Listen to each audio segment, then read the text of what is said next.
Hey, all, Kevin here. Uh, my son's mowing outside, so maybe you can hear that, maybe you can't. I don't know. Uh, it's Monday. Cigar and whiskey talk down.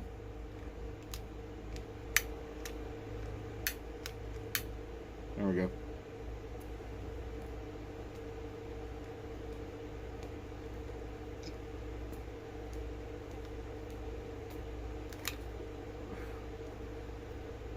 Before you yap,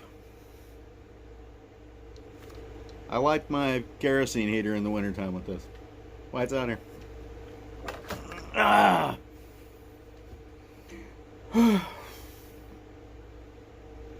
This is a Alec Bradley Black Market Estelli. And I think we're going to do a little toxic masculinity today. Thanks, Pooter, for turning me on to this.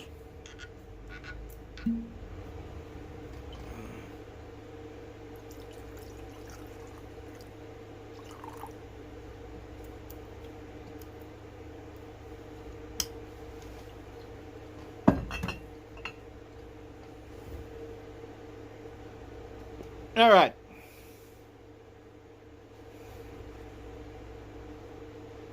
You guys have heard me talk about this stuff before. I'll be honest with you. I was reading an article online yesterday that estimated over 2 million illegals have crossed our southern border in the last year or so.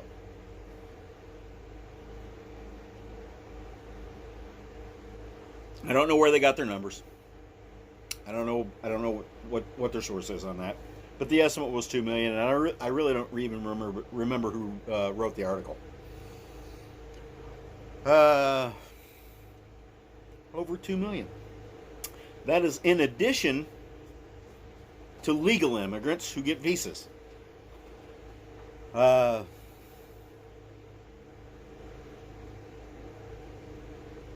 here's the fact. I was also reading an article today. Now we've got one of the worst economies going right now in recent history. Gas is over $5 or $6 a gallon some places. It's more than that out on the West Coast. But West Coast has got problems all the time. Don't get me wrong.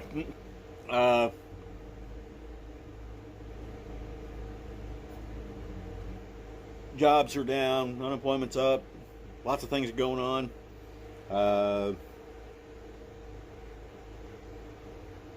And on top of all of that, I saw a little news blurb today of where the current administration,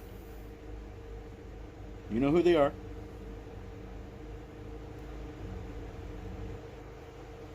is looking at issuing 300,000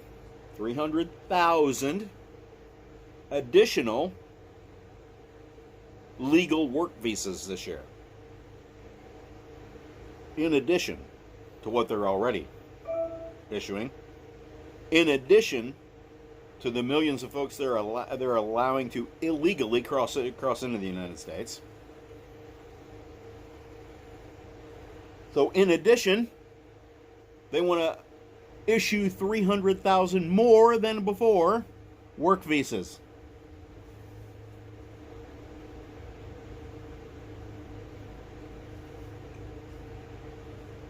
But they're not manufacturing dependents, and they're not manufacturing voters. Now here's the deal. None of these folks can legally vote anyway. Alright? But a lot of places they're allowed to vote. So I'll be perfectly honest with you. What needs to happen is all of these election results need to be reviewed, and each and every non-citizen voter and non-legal resident voter, that's a step in the process, and I believe those folks can vote. Legal residents, once they get past the 2-year phase where they've a temporary resident and then a legal resident, and so on and so forth. I haven't looked into the law, so don't quote me on that. But the fact is illegal immigrants shouldn't vote. Non-citizens shouldn't vote. And I think I'm probably including the legal resident folks in that too, because they technically don't have a dog in the hunt, so they shouldn't be betting on the fight. That'll make the anti-dog fight folks mad. Sorry.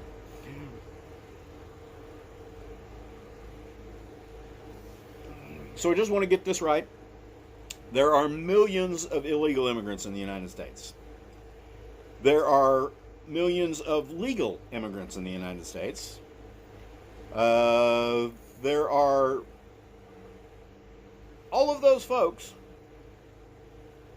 who are, quite frankly, a burden on the system. And most of the time, some aren't, most are.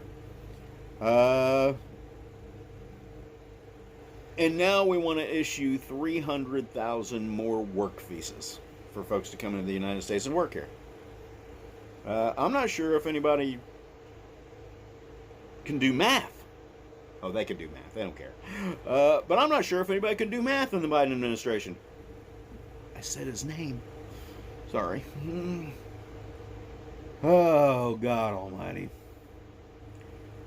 I don't know where we're heading. I know where they want us to head.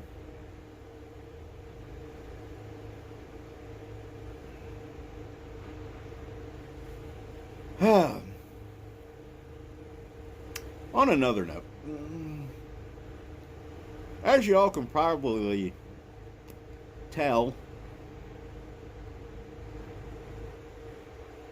listening to me talk and seeing things in the background and in the foreground and so on and so forth, you all can probably tell that the Seabees hold a near and dear spot in my heart. And I've kind of been back into the flow with the bees for the last couple of years because my youngest son is active duty bee. My oldest son was an active duty bee. My dad was an active duty bee. My dad was one of the very first bees back in World War II. So my family's got a long history with the Seabees.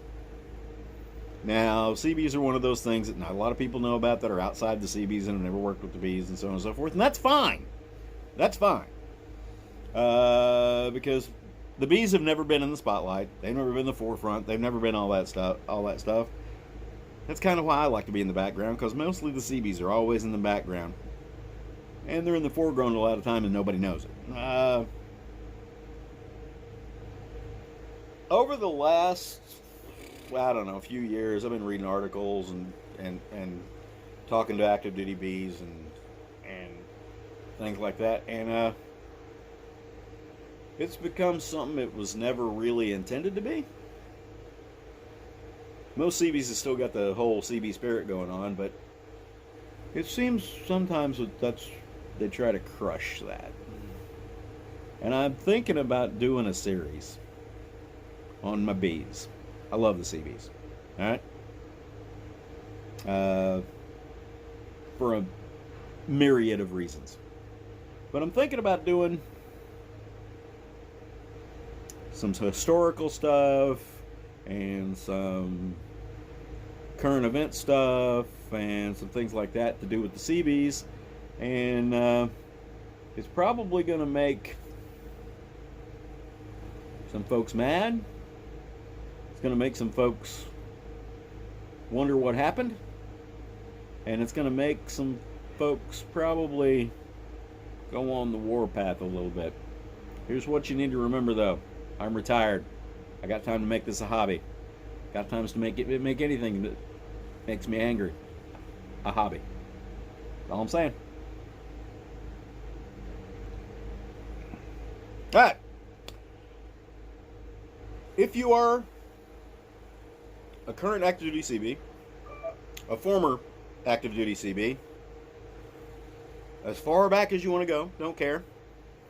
And if you want to tell me some CB stories, good and bad both, I will be more than happy to listen to them. If you're telling me something bad that's going to get somebody in trouble, then you should probably go back to the old school forms of communication.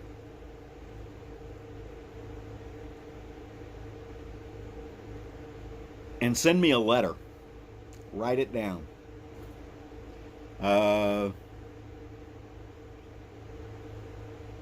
Just give me a timeline. What happened? Who happened? Who did it happen to? So on and so forth. Anything you want to share. That's fine. About the Seabees. Okay? I'm going to do something right now that I said I would never do. Alright? I have a P.O. box. And I usually give it to people who want to send me something. And that's the only time I ever use it. It's not published anywhere. I don't use it for business. I don't use it for any of that stuff. I use it for people wanting to send me things. Nails are dirty. I'm working in the shop today. Sorry.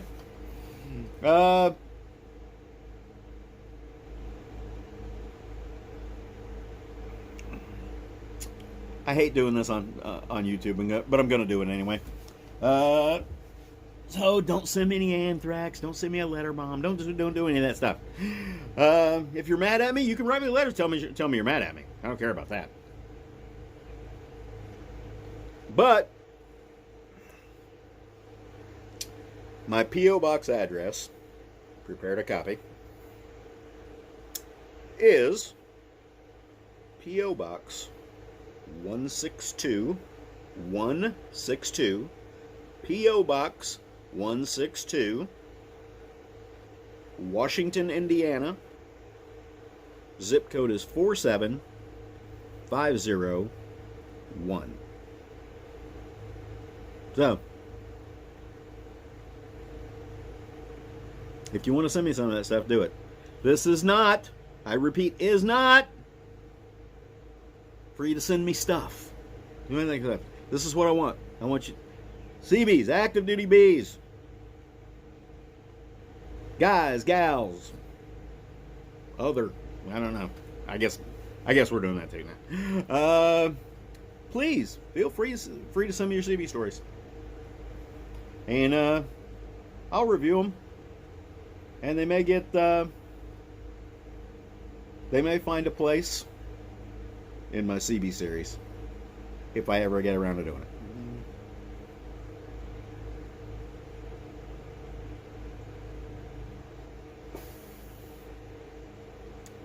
That is all. Thank you all for watching. Thanks for your views. Thanks for your support. Thanks for your watching my buddies' channels.